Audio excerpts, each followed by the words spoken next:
Les secrets d'une langue.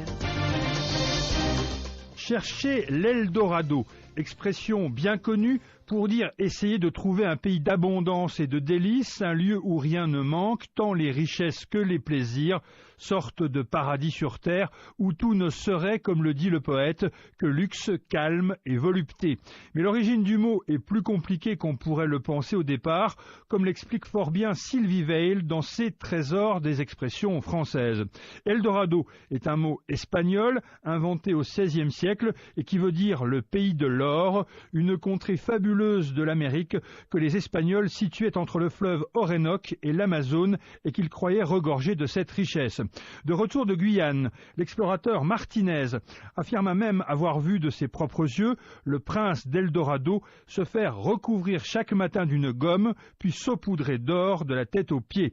Et c'est à partir de cette légende évidemment infondée que le Britannique Sir Raleigh s'appuya ensuite pour stimuler les hommes qui l'emmenaient coloniser l'Amérique du Sud. Il fit 4 voyages entre 1595 et 1617 et préféra mentir, y compris à la reine Élisabeth d'Angleterre, plutôt que d'avouer n'avoir jamais trouvé la trace de cet Eldorado, même si de l'or, effectivement, il y en avait beaucoup, on le sait, en Amérique du Sud. Ce qui nous amène au sens contemporain de l'expression, qui est donc à la fois le fruit d'un mythe et la conséquence d'un mensonge. Chercher l'Eldorado, c'est donc bien partir à la conquête d'un pays féerique qui n'existe que dans les rêves.